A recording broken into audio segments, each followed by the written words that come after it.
Right then, let's go.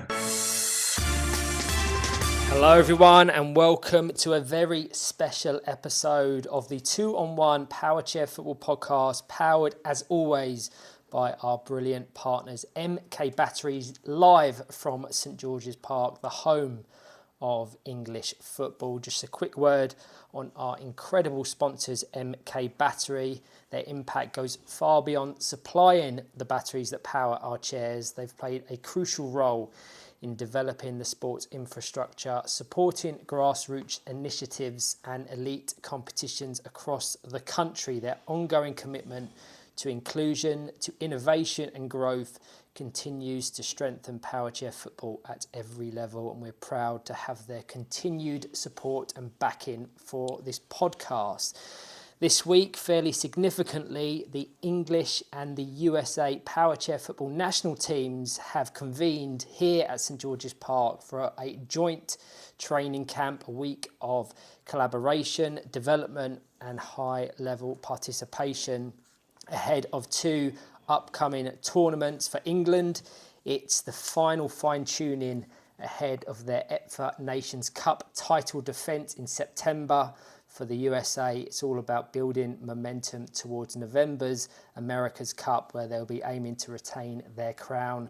Both competitions are not only prestigious in their own right, representing the pinnacle of continental and intercontinental football, but also serve as the qualification pathway for the 2026 FIPFA Powerchair Football World Cup in Buenos Aires, Argentina. It's been a fantastic week so far, filled with shared learning, high performance and mutual respect, but the intensity steps up from here as England and the USA are set to contest two international friendlies. As we record this on Friday the 18th of July, their first match is set to take place this evening before a special open to the public fixture this Sunday at 3 o'clock. This podcast should definitely be live before then, so if you're listening in time, head to our socials for information how to grab a ticket or locate the live stream details. Joining me is the familiar voice of WFA chairperson and my co-host for this one, Dean Williams. Dean, welcome. How are you? Hi Ryan, how are you doing?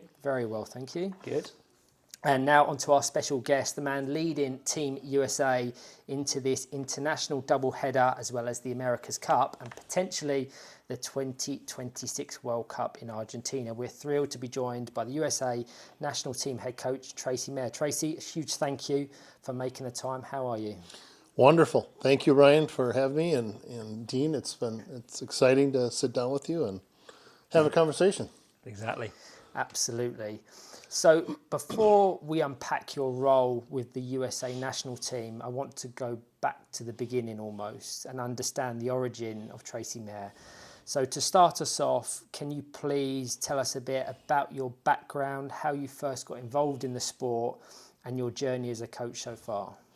Yeah, I've been around coaching for 20 years. It's been a long, eventful process, and got started way back when my son got going, Nathan going on the floor for the first time, and they didn't have a coach, and they were building themselves to be more than a recreation team into a competition team. So never played soccer, so I figured we'll learn all at the same time. So, and then as we continued on, and then the team evolved, and we've been together for right around 20 years. This is our 21st season coming into it. And I've been with a premier team, the Minnesota Shockwave, and we've had some very good success, all due to the athletes and what they do, and I'm along for the ride. So, just on that point of the Minnesota Shockwaves, a team that's just claimed its fifth consecutive National League title, most recently adding one just last month. Given that sustained success and your position leading both the Shockwave and Team USA, do you ever use that club environment to almost trial or refine ideas with the national setup? Or for you, are they two very distinctive, separate entities that you completely separate? Nope, they're a crossover. I mean, it's I mean, I have the opportunity to work with Pete and Riley and Nathan, and we have Chad and Lindsay. So we have 5 national team members actually on our club team. So we get to cross it over a little bit, try a few things, and get those continuities between the athletes and stuff like that. Mostly we do what we do as the club, and then we sprinkle in a little bit of what we do in the club into the national team, and vice versa. But yeah, it's not completely separate. There is some crossover to it. So on that point, I want to kind of delve into the structure and the growth of Powerchair football in the US. So for those who might not be familiar with the setup, can you give us a sense of what the landscape looks like? So how is Powerchair football, Powerchair soccer structured across the country in terms of clubs, leagues, development pathways, etc.? Yeah, the USPSA, or the United States Power Soccer Association, that's our club makeup. We have 67 teams across the country, and we have 4 different conferences: the Premier, the Champions, the Presidents, and the Founders. And in each level, there's between 10 and 12 teams. At the Premier level, we have 10. Champions, we have 10.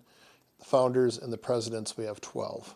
And then the rest of our teams, outside those 44, they're considered recreation teams or non-competitive teams.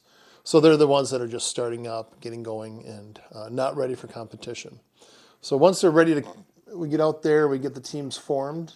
The teams that are ready to get going into that competitive or conference setup, we introduce them into our Founders Cup. And then from there, they compete throughout the season. They qualify, and our qualification system is quite simple. If you play 10 matches per year, you're qualified to go to our national tournament. And once they achieve that, and then they compete at the national tournament, and the top 3 from our lower 3 conferences will be promoted, and then from our bottom 3, Champions, Presidents, and Founders, they will be promoted, and then our top 3 will have relegation, the bottom 3. So we do have mixture and movement through that process. And in terms of your national competitions, they're held across 1 week of the season, of the year? Yes. So pretty much around Father's Day or the 3rd weekend of June, we make our way to Fort Wayne. It's been where it's been the last few years, a great facility. That's where all the teams convene that have made it, qualified for the national tournament. And we compete over a 4-day period, 144 games between the 4 conferences, and then crown 4 champions. I've had several conversations with your squad across this week, and one thing that's come up a lot is kind of how envious they are of our competition structure here in England, and that basically comes down to geography. And that was really put into perspective for me yesterday. After all of the activity, after dinner, we held a group quiz where Team US and Team England kind of joined forces and separated. And one of the questions asked was, how many times bigger is the US compared to England? And it's something I've never really asked myself. So I've never really comprehended how big the US is. But the answer was 40 times. So and I can say, working within Powerchair football every day, even in a country as small as ours, we still face some challenges in terms of linking up teams and delivering consistent competitions. So for the US, I imagine the scale makes it incredibly difficult to offer regular, high-quality fixtures. How big a challenge is it for you, especially when it comes to identifying and selecting the very best players for the national team, when you're only really seeing that top level of Powerchair soccer or Powerchair football once a year? It's extremely difficult. I mean, for us in Minnesota, I mean, we got 1 true competition in where we were competing against 2 of the 3 top teams in the country. Sudden Impact and Turnstone Flyers.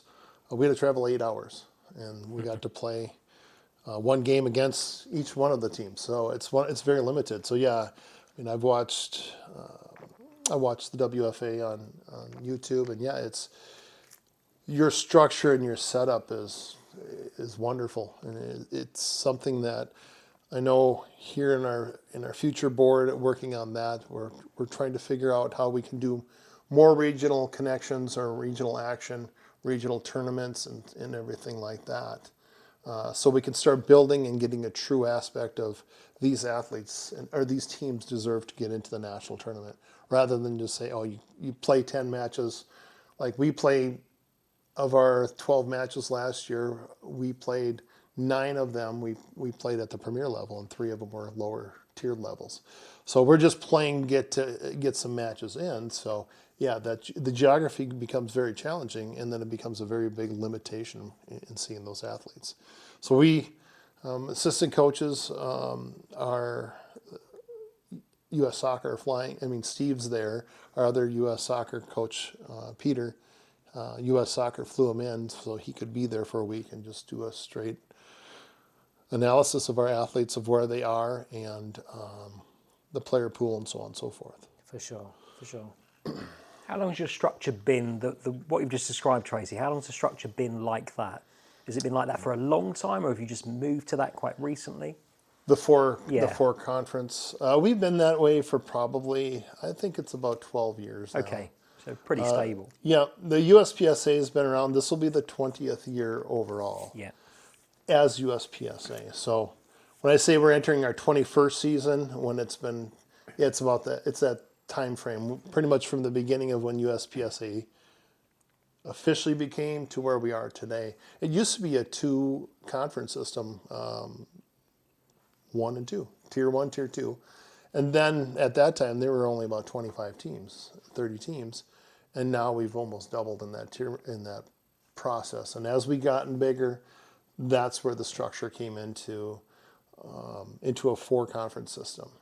And we've really looked over here to Europe in regards to the way football is played here, and the establishment, even for the outdoor game. Just you see the establishment of levels. We've tried to work with that on the power game too. There are a lot of consistencies, though. I mean, geographics aside, which will cause you definitely 40 times. That's incredible. A difference in size. It will cause you immense issues on that side of it. So I feel very grateful we don't have to compete with the same kind of issues on that. But structurally, think about your recreational, as you called it, side of it, introducing people to the game, and then having that elite format with different levels to it as well. There are lots of similarities. There's also a massive similarity in terms of years. We're about to go into our 21st birthday year as well, as Wheelchair Football Association. So there are a lot of synergies, I think, in terms of looking at those two things. Yes.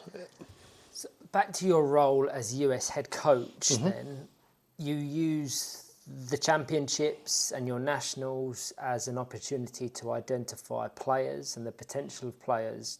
Do you supplement that with any other sort of trial days or assessment days across the year? Yeah. So prior to us becoming U.S. Soccer, we were in our grassroots on the USPSA side.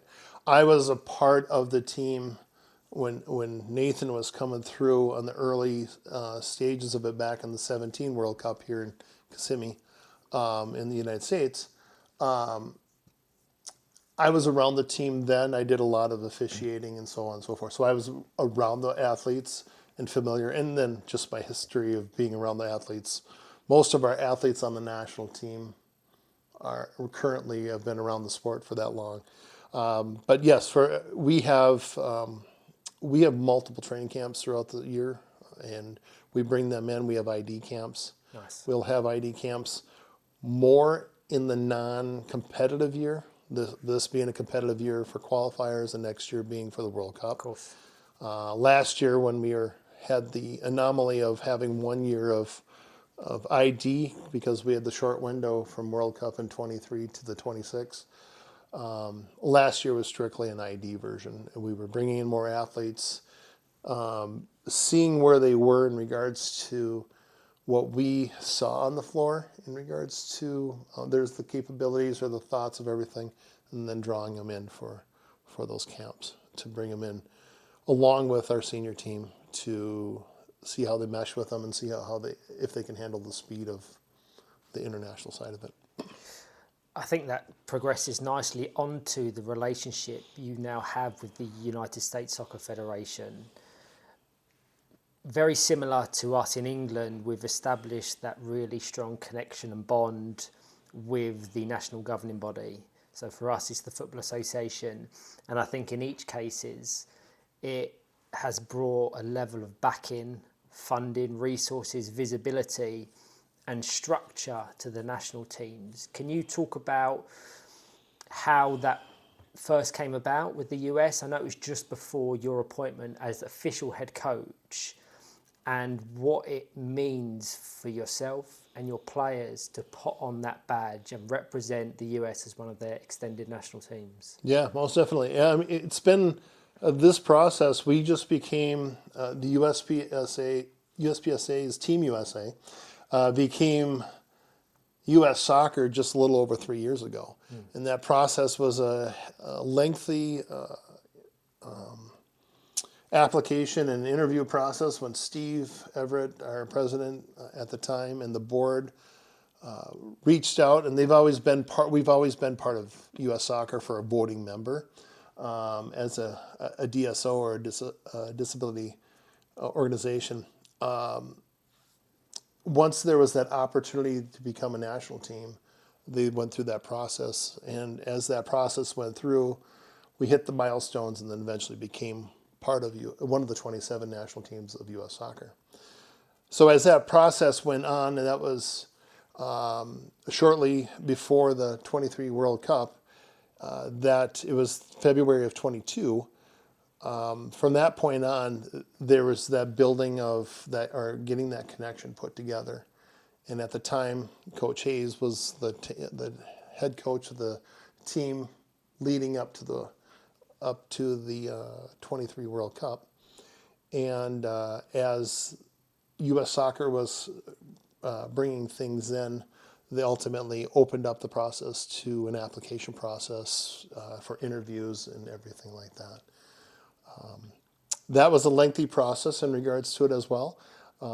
I started that process in early August and then got into an interview process at the end of September and then became the head coach in October. So it's been a process, let's put it that way. I think the level of support you have from the Federation was so apparent in Sydney. The level of support staff you brought, it just felt so professional. And we'll get on to Andrew Heeder's documentary in a little bit, because obviously he brought his whole film crew to come and be almost a fly on the wall to really understand the sport. But for you, what does that support look like day to day from the Federation? And I think it's almost inevitable, but has that really helped elevate the national team program? Yeah, I mean, the whole process, we're treated just like our men's and women's senior team. Yeah. We're no different than our 27 national teams. If we're part of the extended national teams, the para, the beach, the futsal, we're treated no differently. And we're probably a smaller scale. We're a smaller scale than our men's and women's teams in regards to the volume of additional personnel, but we have the very similar makeups of, we have a medical staff that goes with us. We have a media staff. We have analysis staff. We have our extended national team directors. Jim is with us here. And we have our admins. And then we have our EQs that are handling all of our stuff for the athletes themselves. And then we have our attendants with as well. Each athlete has their own attendant. So the biggest thing is they support all that. They're like I said, we're treated just no differently than our men's and women's national team. We travel very similar to them, probably not at the highest level of scale that they do, but we travel.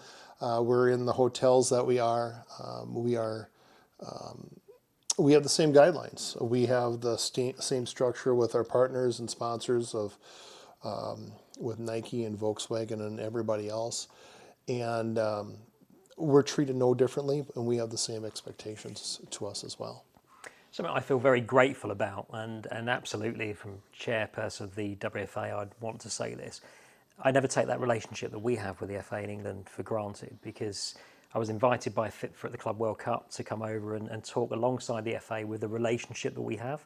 And that's to a lot of developing nations, Tracy, in terms of just coming into Powerchair football, or established but perhaps not as fortunate in terms of having the links with their own FAs. And from my perspective, never take that for granted. It makes a phenomenal difference. And if you can get to the point where you have, which I think we have with the FA over in England, you have that sense of shared values as well, nothing's off the table. And if they share the aspiration, I love what you've said about we're treated no differently to anyone else, or the 27 different teams that form part of US soccer, that's something we should never take for granted, because it does help both of us as nations massively grow. And we know there's other nations playing Powerchair football that have the same kind of relationship, but a lot don't. And I think it's kind of on us, isn't it, to help with that educational side of it. I'm sure you probably see it the same way in terms of getting nations to think about their structure, and also what they could create with that co-relationship with their own equivalent of the FAs to enhance what they're putting together for the players, the athletes, in terms of Powerchair football. Yeah, absolutely. It's that connection is so vital. I mean, we were what we consider a grassroots. Everything was fundraising and knocking on doors. Can you help us? And do different things like that. And we did all of our stuff, fixed our own chairs, and we just came together as a family to do that. And it's no different here. We treat our U.S. soccer family in the same way. We're here to help them, and it's hard for us to not help. We're always chasing balls to help our EQ, or we're always trying to do lugging the bags for our medical team or grabbing soccer balls. I was giving water to our athletes when our medical team came up and said, "You don't have to do that, coach." And I said, "It's just what I do." So I sweep the floor, so it's no different. So you just don't, because you are in the position that you are, and then you just don't take for granted for those opportunities, and you just appreciate it. And I know Jim and Stuart heard enough from me. I say thank you to them so many times. I'm sure they probably get tired of hearing it, but it's the appreciation. It's a true honor for me to be in this position. Yeah. And I know it's not a lifetime position. And one of the things that Jim told me when I was hired on, he says, there's two things about coaches, right? And I knew where he was going, and I kind of chuckled, and I said, yep, they either get fired or they retire. So I'm hoping that one day it'll be just a retirement. So, but I understand. Keep it in your hands. I'm only keeping the seat warm for the next person, and I hope I'm leaving our organization in a better place than it was. And we're just laying the foundation now, and the next person's going to take it, and I look forward to them making it better. I think my community are very used to me coming up the term with a custodian. We are custodians of the role. And I think if we see our role like that, then it means that we have a duty of care that is expressed across the game, and we don't make decisions that are just self-centered at all. We make decisions that are right for the sport, and that's an incredibly important principle, I think, because the sport, from my perspective, has to be sustainable for a long, long period of time. So you just hope, I agree exactly what you said, Tracy, you hope you leave it in a better place. Yep. And for your perspective, however that comes about, I'm sure that is going to be the case. Absolutely. It's so important. We're, like you said, we're here for the time, and we're ready for the next group to take it on. Yeah, we share very similar journeys in terms of our makeups as nations, how we were kind of in and amongst and integrated with the associations begin with, and then we've kind of been, our national teams specifically have been absorbed by the national governing bodies, and the level of credibility that gives it, the resources, the wider visibility. And if you're a young boy or girl accessing the sport for the first time, you can look up and see that there is individuals wearing your crest or the 3 Lions logo, and they can represent their country. They're elite athletes, and they're out there representing their country. I wanted to ask, because we are recording this from the proclaimed home of English football, St George's Park. The US are, I believe, creating their own kind of purpose-built venues as kind of a national football centre. Can you shine a little bit of light on that? And if you, as kind of the Powerchair head coach, have been involved in any sort of process that helps make that accessible and a centre of elite football for you?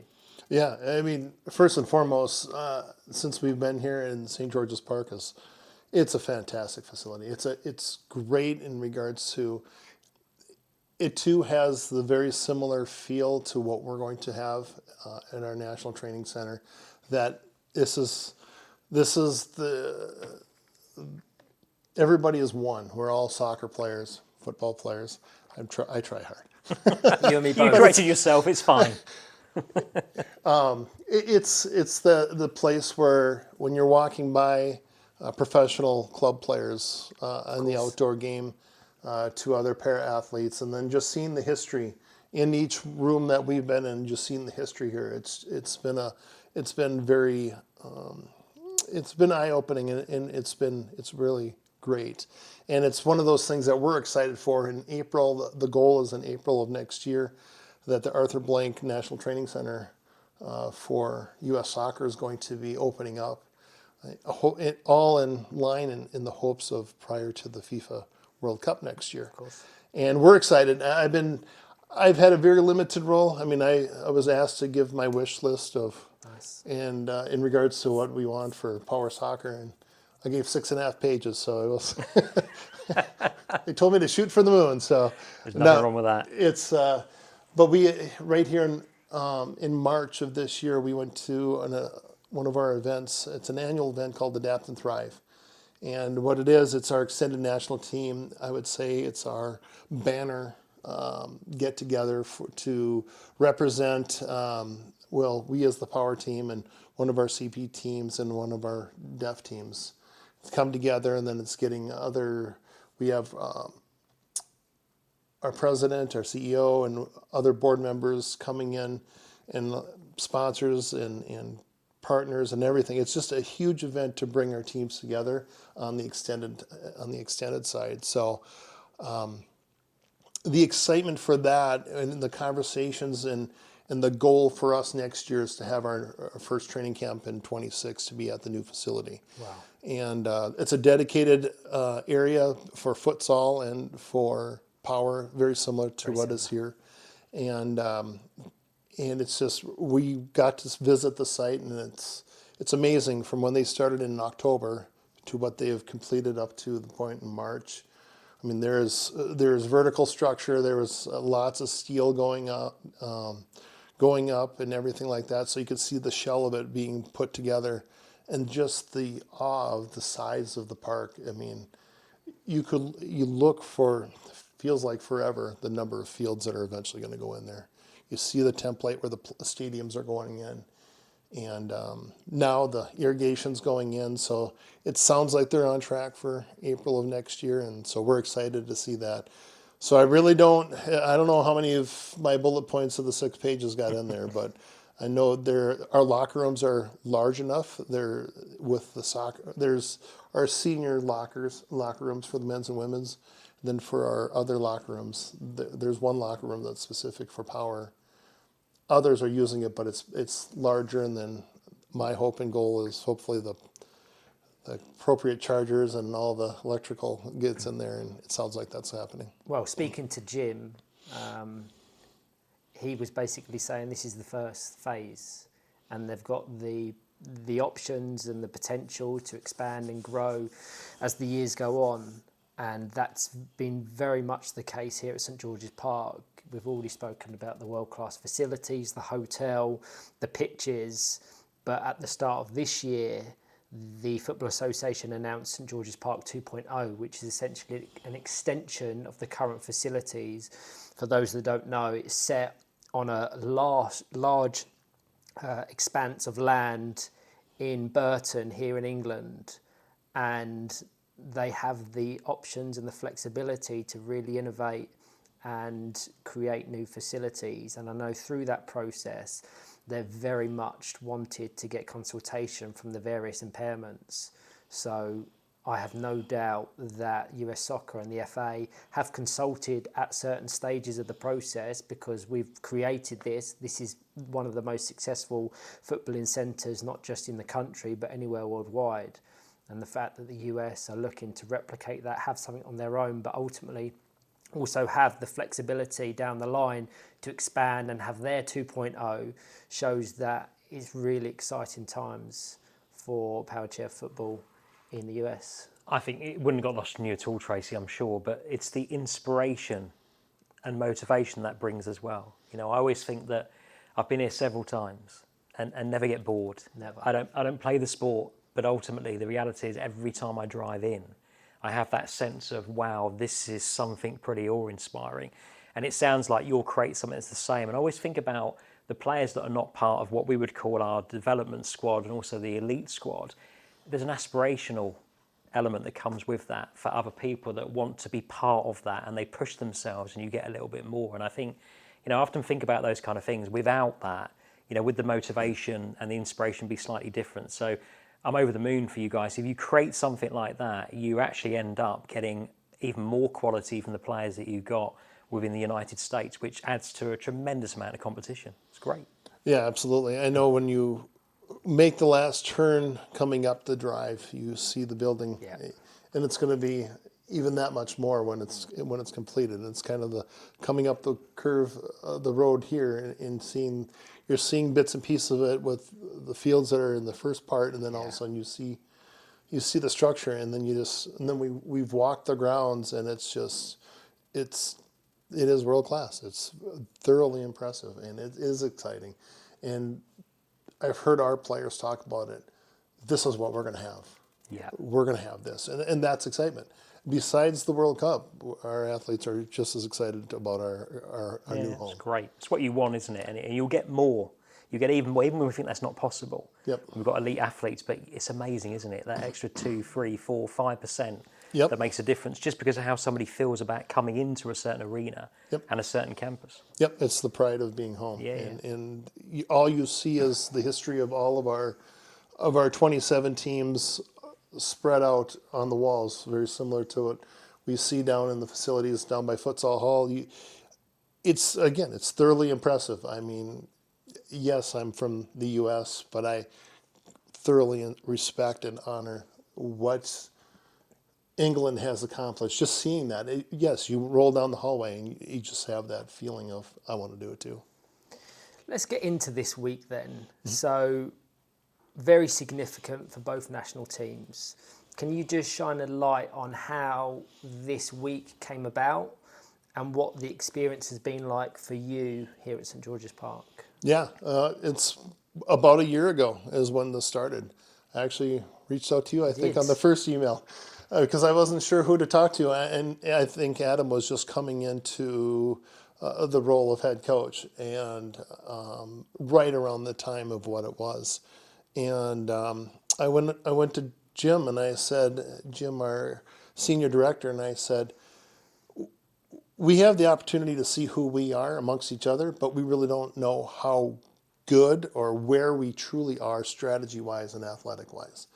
Is there an opportunity for us to reach out to compete with one of our top teams in power soccer? And he said, absolutely. We do that with all of our teams. He says, where do you want to go? You want to go to France? You want to go to England? You want to go to Argentina? And instantly I said England. I said, I think it felt like there was a connection for the two teams, and where just the communication that we had down in Australia, the players and being around the English athletes and the U.S. athletes, it just seemed right. And so I reached out via email and said, is there an opportunity or what you think? And we're thinking about next year. So we all had that opportunity to plan and everything like that. And it made sense. It kind of rolled into the proper timing of, if we did it early last year, I don't think either of our teams would have got a huge benefit compared to this year where we were rolling into those qualifiers. And yet it was still far enough out from the World Cup, if we qualify, from the World Cup, for us to make those adjustments and so on and so forth. So it was that opportunity for both Adam and myself to see what those evaluations are. And through time, it's the process. Both the U.S. and the England admins have been talking to each other at a feverish point, and it's been fantastic. From the time we touched down Manchester to the ride here for the people driving the vans to the time we've rolled into here. It's like we've said multiple times, it's world class. People here are fantastic. It's been a long week, but it hasn't been such a long week to the point where it's dreading, where you feel like it's at some time you want to go home, but you're not feeling that lethargic part. And just given the scale of the trip, both logistically, as you've discussed, and financially, more importantly, I think it's a testament to the levels of support that US Soccer is willing to invest in opportunities like this, because the money needed for a week such as this and an opportunity such as this is more than comparable to what you would pay or invest in an international tournament, in a World Cup, in an America's Cup, if you wasn't to host it, right, which we'll get onto in a minute. That's just amazing. And already speaking to some of your squad, but more importantly, some of our squad, you've set a precedent now that when your facility is up and running, they're already going, when can we get over to America to have the same? When can we do that? Yep. So you've opened up the door, and there is a really special relationship between Team England and Team US. So it's just been fantastic to have you here this week, and you've opened up the door to so many possibilities, and you've also, it's almost a beacon to all the other nations worldwide that if you invest the money, these are the opportunities that you can provide your athletes. Yeah, I'm very happy to hear that. It's a great opportunity for us to come here, and we're more than willing and welcoming and excited for the opportunity for the England national team to come over and see our facility and work together. At the end of the day, we're all competing for the World Cup title and just compete at the highest level. And yes, on the floor we're competitors, but yet we're there to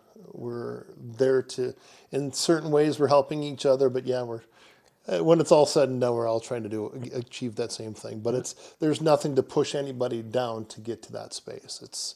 Let the game be played to what it is and enjoy it and come out as friends.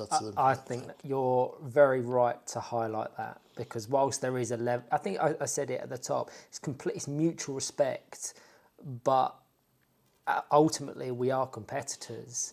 And when it comes to Argentina next year, assuming that England and USA qualify, you'll be fierce competitors on and off the court. Yep. But if we're sending a message to other nations and other national organisations worldwide that this is what can be possible, and ultimately whether we're competitors or friends or foes in this context, USA are going to benefit from it. Team England are going to benefit from it. So that brings me perfectly on to one of the main reasons you are here, which is probably preparations for the America's Cup. So it's firmly on the horizon. It's going to be held in Arizona in November, am I right? Yep. And World Cup qualification is on the line, as well as the standalone trophy. How are preparations shaping up at this stage? And what will the next few months look like for you and the squad as you build towards it? Yeah, this is a very big moment for us. These next 2 days, tonight and Sunday, is really going to give us an understanding of what we've been doing for the last 12 to 18 months in preparation with our athletes and both our strategies. It's going to really set the table for how we're going to approach the America's Cup here in November. And we have one more training camp leading into it in September. But it's going to give us a good understanding of where we have to fine tune, which athletes are in that spot to compete and everything like that. And it's huge. I mean, what we're doing through this whole process is to qualify for the World Cup. Of course. And Argentina was a very, very good opponent at the World Cup in 23.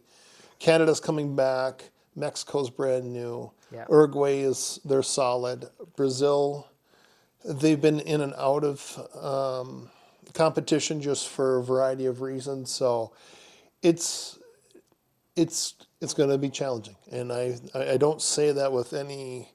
I don't say it just to say it. It's true. Every team that you roll up against, there's a challenge to be had, and if you're not up for the challenge, it can obviously come back and get you. I think the FIPFA Club World Cup was a real eye-opener for me, certainly, because we had representatives from Argentina who we saw in Sydney for the World Cup. They were beyond impressive, and I think they exceeded most people's expectations. Mm-hmm. The same can be applied to Uruguay. And then there was Mexico as well. As you said, they're brand new. You faced them in the opening game. So a favourable draw, you would say, based on relative experience. But even in the Club World Cup in Paris, from the first game to the last game, we acknowledged the developments and the maturity and the ability improve game after game. So they'll take time to develop as kind of a powerhouse, but the support they brought was fantastic. So I think the America's Cup will be the perfect time to put all of your fine-tuning into practice, because I think it's worth noting you brought 12 players here to St George's Park, yep. and you can submit a squad of 8. Yep. So with that camp in September as well, there's a lot of healthy competition amongst your squad. And for you personally, it's your first opportunity to have silverware to your name as head coach? Yep. Internationally, sorry. I don't want to disregard the 5 times with Minnesota. So that's the America's Cup. Fantastic opportunity on home soil to make a real splash and earn your ticket to Argentina. And I know qualification is not something you'll take for granted. There's still work to be done at the America's Cup before anything's secure. But given the elite mindset I know you have and the Federation carry, is 2026 something you're already starting to plan towards in the background? And if qualification is achieved, how do you view the opportunity that Argentina presents? Because you've been through the experience as head coach for Sydney at the 2023 World Cup, and I'm sure there was a lot of learnings that came from that. Yeah, I mean, from the 17 Cup, being as a fan, to being the 23 head coach, and just seeing the different formats, going from pool play to a full-out round robin, just seeing that firsthand was quite interesting. But yeah, being in the thick of it, yeah, you learn a whole bunch of experiences to that. The Americas, to answer your first question about, am I looking to 26 at all? The most I'm looking at 26 is the World Cup is happening in Argentina in 26. You can't get too far in front of yourself. It's foolish to do so, because again, some things can come back and can come up and get you. You never know what can happen. You just don't take things for granted. You truly don't. I have the utmost respect for every team that we compete against, and there are times that the balances, we might be a much superior team to the other team, but you still respect the team to the utmost you can. I'm looking forward to this process from as each day moves forward from here on in regards to our competitions here in the next couple of days, and then preparing here in September. We got to bring 8. We're going to carry 12 into that camp. We're going to continue to carry 12 to each one of our camps, just to continue to push that process through. And then our first match with Mexico. The Mexico head coach was actually at the national tournament. He was scouting.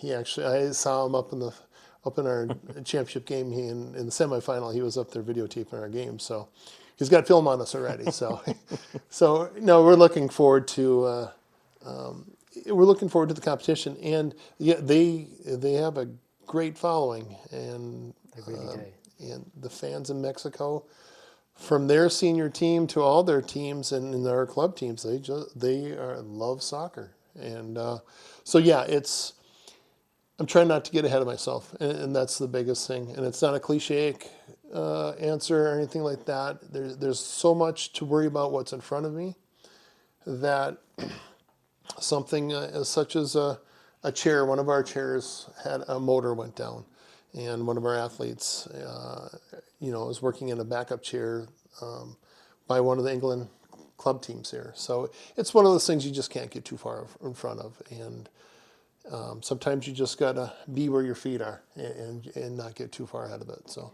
I think also that's an important message for the players, isn't it?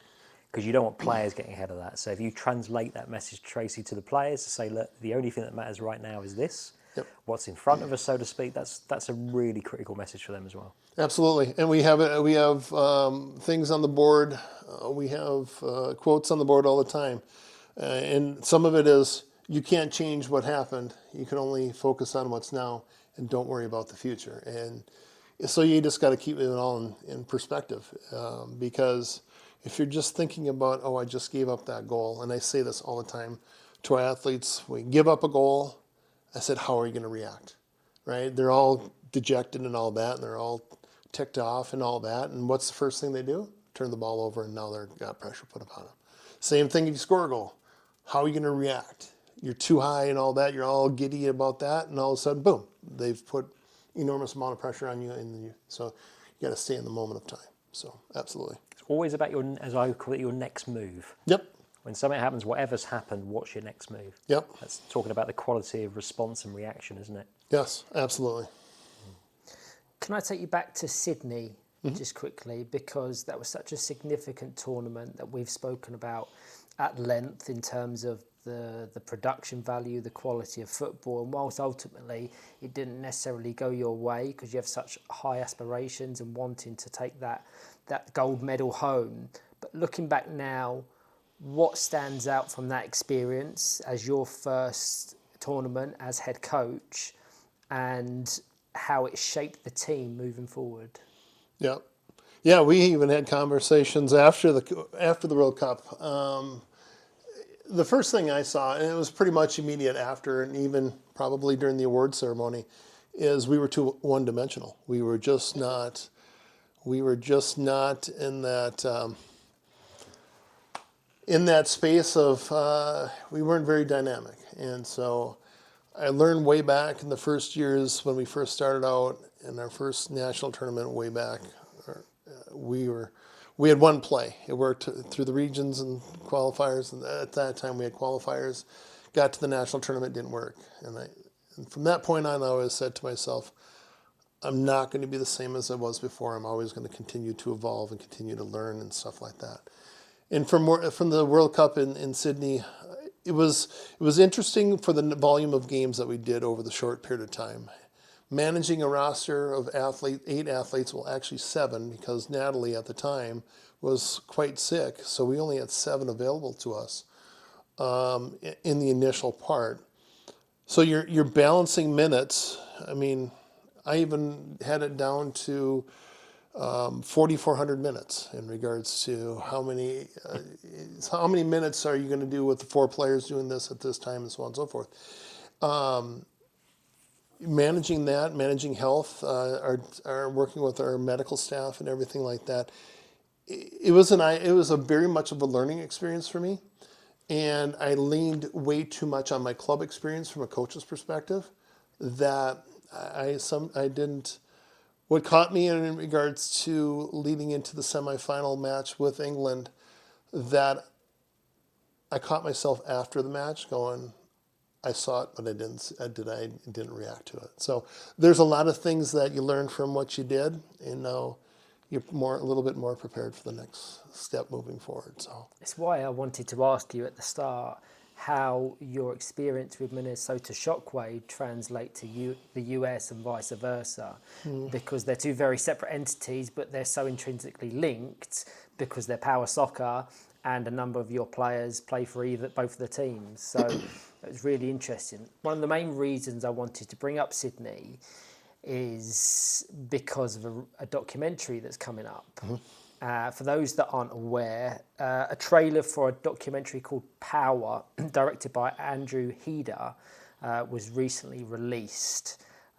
which follows the US Power Soccer national team through a hugely pivotal chapter from the heartbreak at the 2017 World Cup on home soil in Florida through to their transformation under the Federation all the way to Sydney in 2023. I think the premise of it spotlights 5 key players, but also reflects the broader journey of the team, both on and off the court. From the trailer alone, it appears to be incredibly intimate and unfiltered. What was it like having Andrew and the crew embedded within the team throughout that period? And was it almost unnatural to have cameras around? Did it take some time to adjust? Yeah, originally it was, because every time I stepped onto the floor, I had to get mic'd up. So I had to stop my routine, put my hands in the air and get mic'd up.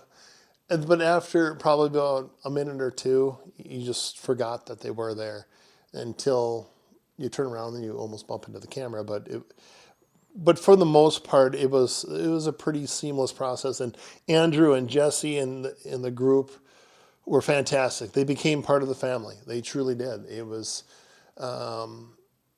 Andrew was part of. He came into Power Soccer quite a long time prior to that with the connection of Drew Cunningham, one of our athletes, and this actually started prior to myself being the head coach. This was back from 17 to 19 when we actually had what we called a selection camp when it was Team USA at the time with USPSA umbrella. And then the changeover to U.S. Soccer, and then the changeover to staff, and so on and so forth. So it was quite intimate through the whole process in regards to how they were part of everything, part of life. They flew with us to every camp or down to Sydney. They were in our homes for many hours from the time an athlete woke up, get the routine of, this is a power soccer athlete, but this is a person with a disability in their life in soccer, and this is their career, and so on and so forth. So it was all brought together, and I'm looking so much forward to seeing what the final result is. I can honestly say I've watched that documentary about 50 times. It's so poignant. It's so emotional, even in that 2-3 minute snippet. And I know I feel this myself. Sometimes I think it's incredibly hard to capture the essence of this sport and the community as a whole to someone who's never seen it before. So I think you need documentaries like Power to really open the lid and help people feel what the sport's about, because I think it's said perfectly by Steve Everett as a little snippet in the trailer when it was talking about the Sydney World Cup. It's don't focus on the wheelchairs, don't focus on the disabilities, focus on the fact this is a group of elite athletes competing at a World Cup for world honours. And just like yourself, I honestly cannot wait for it to come out, because if the trailer is anything to go by, it could be a real game changer for this sport worldwide, not just in the US. Yeah, it's huge, and like Steve said, it's power soccer, right? You know, it's one of those things of, yeah, I mean, all of our athletes want to be trained just like no different than any other athlete. I don't even see the chair. There's no disability in my mind. I mean, we all have our own disabilities. It is what it is. The chair doesn't have to be a highlighting piece of it. So look beyond that. Just, you know, they get yelled at no differently than any other athlete, or they get told or critiqued the way they do. And it's interesting when someone sees our game for the first time. They think we are such a cute little wheelchair sport. And a lot of people say, oh, it's great to see you guys out and about and all that. They think because you're in a power chair, you don't have a life. You don't do all these things. And back to that adapt and thrive. We have opportunities. We get people in our game chairs so they can feel what it's like to be a power soccer athlete. And then they get to watch training for a little bit, We just saw it here. We just had it here just this last week with the Monaco players. We had a couple players that were sitting there watching, and then we invited them in, and they were intrigued to the point like, wow, this is happening. And then we got them in the chairs, and their eyes lit up. And they were taking pictures and doing videos, and they were taking selfies with our athletes and stuff like that. It's one of those things. We're ambassadors to the sport, but we're ambassadors to life of an athlete.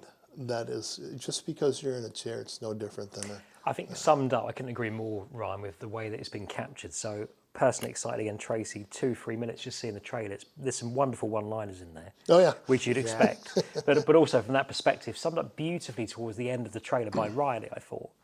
Equals, nothing more, nothing less. I think beautifully summed up in terms of the way that he's put that across. And that's what I see in the sport as well. I know nothing about the sport. I've only been in it 2 years, baby steps into the sport. So 24 months of getting into the sport and had an interpretation of what I thought the sport might be about. And then it's so much more than that when you get yourself into it. And of course, we've got fiercely competitive environments, and we feel that in England in terms of the competition that we have over here. When that extends to the international forum, this is called an international friendly, right? The next two ones. But when it comes to the court, on the pitch, that friendly side of that will go in terms of people going into the gameplay situations they're in. It's one of the things I absolutely love about the sport, but it often, to your point, it catches people cold. So as Ryan will know, when we have guests coming over to watch the sport for the first time, perhaps commercial partners, I always introduce them via a weekend that we're running. So because of the regularity of those weekends, we have that as a really good option. Yep. And I walk them across from the car park, and I talk to them in 5 minutes about what they're about to see, and then I bring them into our environment, and they're mesmerised completely. And I think it's because they don't expect to see some of the things that they see in terms of that competitive level. Brilliant sport. Yep. Absolutely amazing. For me, I've said it on the podcast before, my mantra is a 3-stage process. If you don't know what Powerchair football is, watch it online. Step number 1, get an appreciation for what the sport's about. The second stage is come along in person, as Dean's just alluded to. Come and see what it's about. Meet the players, meet the athletes, meet the support staff, feel the fans, feel the energy.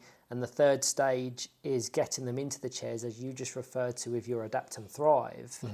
And if you do the 3-stage process, there is a shift. And for me, what people perceive as disability shifts to ability. Yep. You remove the disability part of it, and then you can just completely appreciate what this is and how talented, because I've worked in this sport for so many years, and even every time I get in a strike force or similar chair and I'm trying to control it on setting 5, I'm thinking, how are they doing this in the height of competition when there is so many different layers and so much expectation? So this documentary, I have no doubt, will shine a light and will probably serve as step 1 in my mind to thousands of people.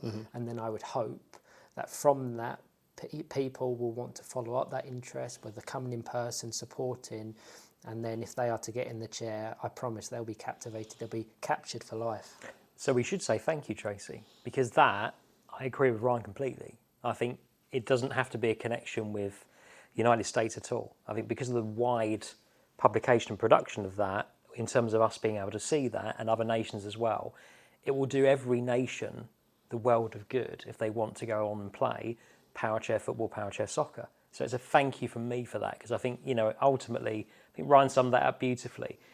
Having something that captures the essence of the sport and everything that goes with that is actually quite difficult. It's quite hard.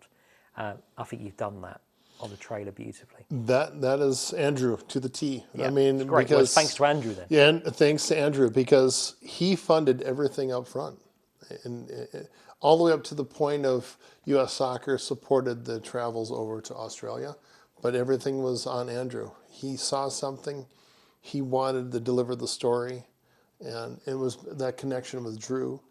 And he actually, and Drew ended up, he passed away prior to the World Cup, and Andrew actually filmed his funeral. So you had you have the kind of the life cycle, literally through that. When you saw Peyton on there saying he's lost friends, it's the unfortunate part of our sport is we all lose somebody. In our game, sometimes we feel like we're losing them faster, and it's an unfortunate thing.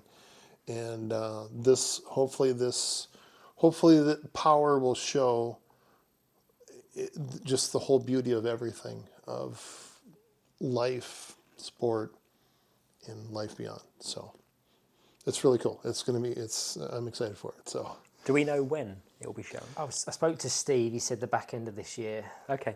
yep, that's right now. Andrew told me the number of hours of film that he has. Oh, I can imagine. So he has all those, however many terabytes per memory. He had like 60 of those full. I don't know how many terabytes were each one, but it was amazing how much it was in regards to the amount of film. When they say, falling under the cutting floor, on the film cut on all that, it's just one of those things is, wow, it could have been more. Oh, that would have been cool. Or this one. But And how do you feel when you see even on the trailer, if you've not seen anything other than that at this stage, how do you feel yourself when you see yourself and you hear the words that you're using? it's not about me. It's not about me. That's what I say all the time when people say congratulations, it's not about me. It's about them. The less of me, more of them, even better. That's what I always say. So I'm not a movie star. I'm not a radio We got star. a chance, even in the trailer though, Tracy, let's be fair, we got a chance to see your motivation, your inspiration, and the way that you might do little pieces of your team talks as well. Yeah. Get a little animated. I think I said that when we was referencing Sydney and the support of the US Federation and how Team US just felt like this well-oiled machine. You had these film crews. There was a level of professionalism that I don't think we've ever seen before. So you have really set the standard. Now, if you don't mind, I'd like to talk about your son, Nathan. Mm-hmm. Just over a month ago, he was appointed as the president of the United States Power Soccer Association, a significant moment not just for him, your family, but the wider community. So essentially now, for people in this country, he will serve as Dean's equivalent in the States, a role that will be very demanding, but also incredibly rewarding. Now, I tend to, as I've said to you before this recording started, completely separate your personal relationship as father and son when it comes to your roles. For me, you're Tracy, the elite coach, and Nathan is the elite player and now professional. But that said, I do want you to look at this and answer your questions through the perspective of a father, because it must be incredibly special to see Nathan stepping into a role so significant. And as someone who's shared so much of the journey with him, not just as a parent, but as a peer in the sport, what does it mean to see him now essentially leading the game at such an important moment in its evolution? We're talking about all of these innovations and exciting chapters to come, and also to see that widespread outpouring of affection and appreciation for him following his announcement, because even his short statement he put on social media, the amount of support he got, of the excitement of the wider community. As a dad, that must be amazing. Oh, I mean, gotta take a moment, right? Listening to you talk about that, we can rewind this back to the time when he was diagnosed as a child, or back when he was diagnosed at 9 months. Here's a proud dad for oldest child, and you as a dad are thinking about, I get to coach my son in sports. And then the devastating diagnosis happened of SMA, saying, go home and love your child as long as you can, because he's not going to live to the age of 2. Devastating news, and then fast forward through time to the time he became a part of the sport and succeeding at the sport, getting his first cap on the national team in 17, to where he is today, to now leading the USPSA. He was the vice president for a period of years, and he's a very highly intelligent person. I mean, I don't say it just because he's my son. He's got a beautiful mind, and he loves the sport. He loves it and has such a passion for it. And he has such an open mind and loves to communicate, and he's got ideas. I'm excited for the future of our game. Steve left the USPSA in a great spot, and like we were talking about before, we're here for a period of time, and we hope we leave our mark in the right spot and let the next take it to the next level. And I'm looking forward to the period of time moving forward to what he's going to take it to. Working with you in regards to with the WFA at home, he has such amazing ideas. He wants his first speech. I inadvertently introduced him when we were saying goodbye to Steve and saying thank you, Steve. And it just happened to be Nathan was next, and I got to introduce him as the next president, my son, Nathan Mayer. And it was a cool moment. And the first thing he said, he has a robotic arm, so he has a microphone. He's pacing back and forth in this minor league baseball stadium that seats about 10,000 people plus. And he's pacing back and forth, and he said the first thing, he says, my goal is to fill stadiums like this for power soccer. And he has such huge aspirations. And he wants to get out. He wants to talk to the big partners, and he wants to get to Nike. He wants to get to the Fortune 100, 500 companies. He works for a very big company in the United States, and he has such huge visions to take our game. And he always will say, well, why not? Or his mantra is why. He always uses it's not who, what, where. It's always why. What's my why? And he always has that, and it's really cool.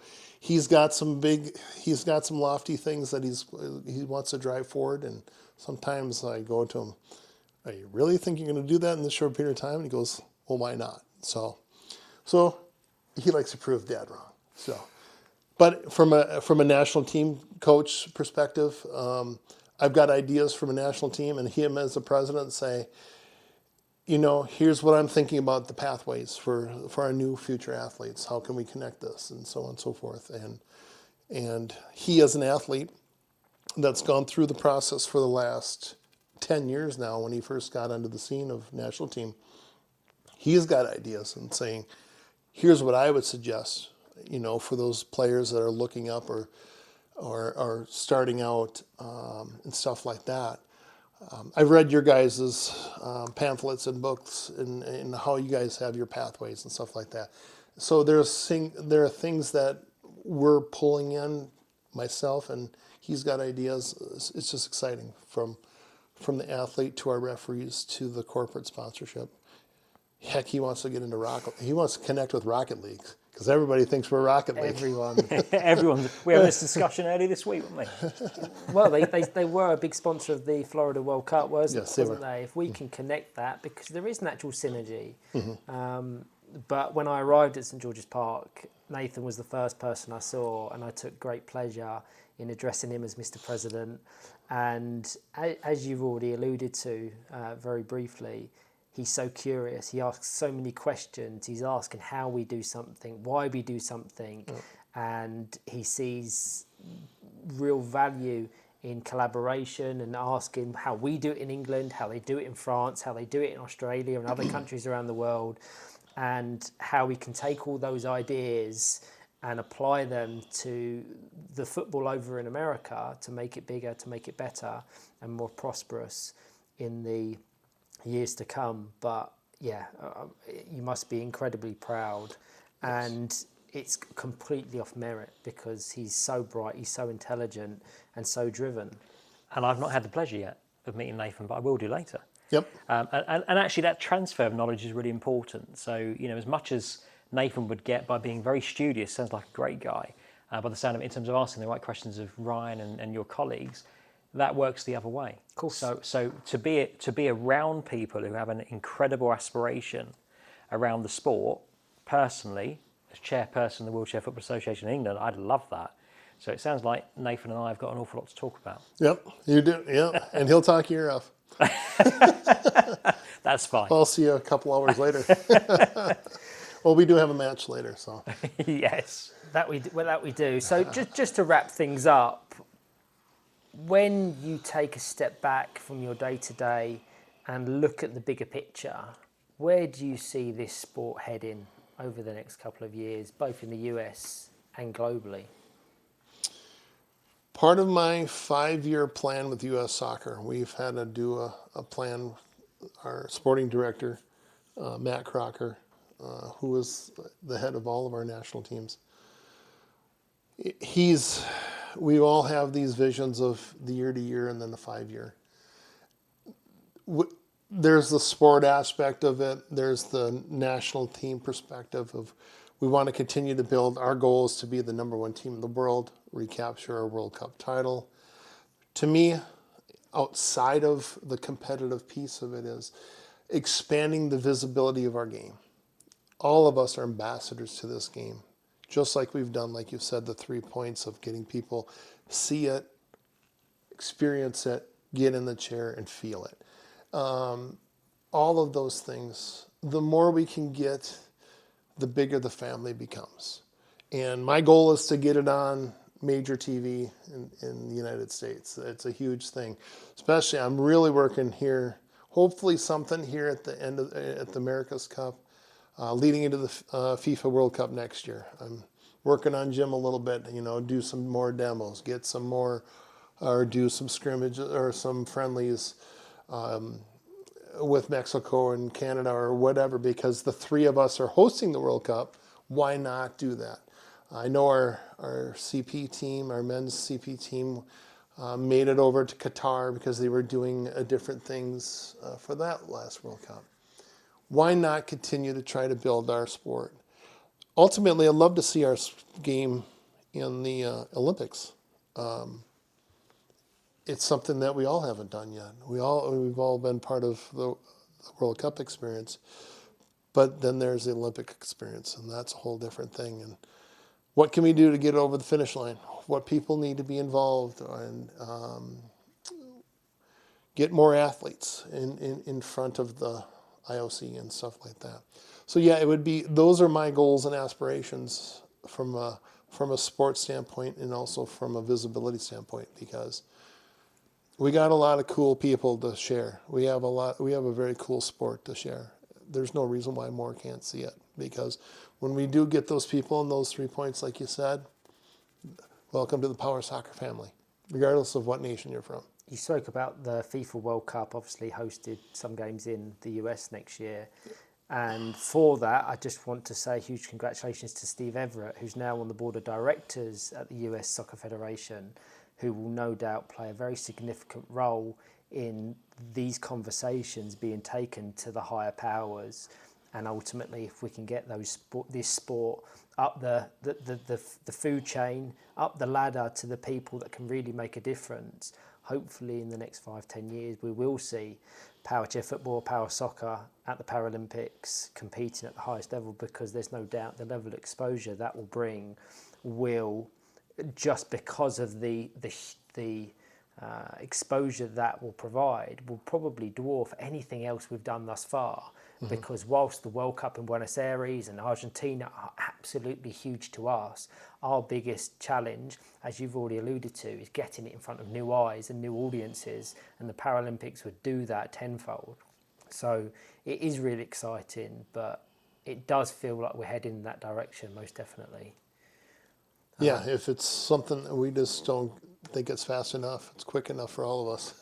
I think that, the macro goal point is really important for me just to talk about just for a few seconds. I think we all have a responsibility for building the sport. So with our allegiances to different nations, that aside for a minute, deliberately in our medium-term strategy, Tracy, which you may not have seen, we talked about our responsibilities in terms of growing the game. And I think that's really important. So the reason I was over there at the Club World Cup was to go and experience and watch some of the football, but actually fundamentally to go with the FA and talk about other nations in that room. How do we help you grow? Right. How do we help you scale? How do we help you with things like governance?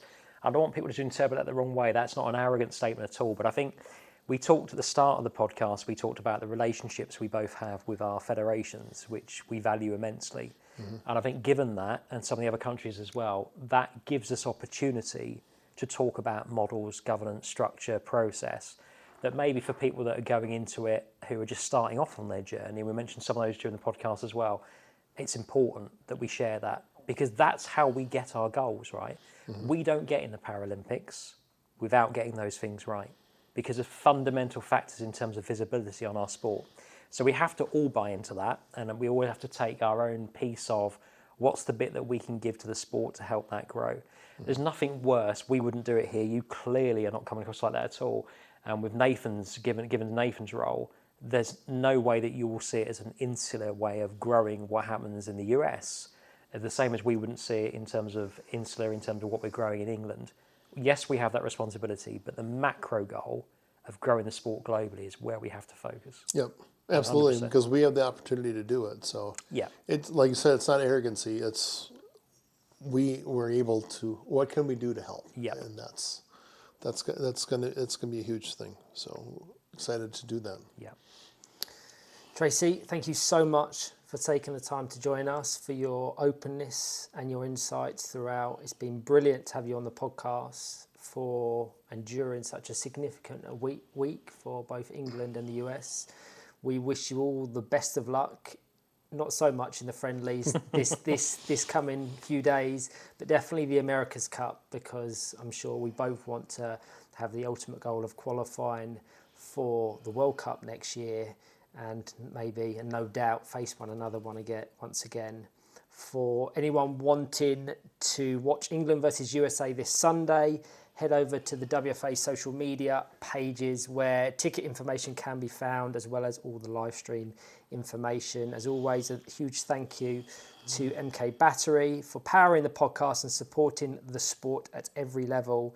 And finally, thank you to everyone who's tuned in. We really appreciate your support, and we'll be back, no doubt, very soon with another episode. Thank you, Dean. Thank you, Ryan. Thank you, Tracy. Thank you, Tracy. Thank you very much. Appreciate your time.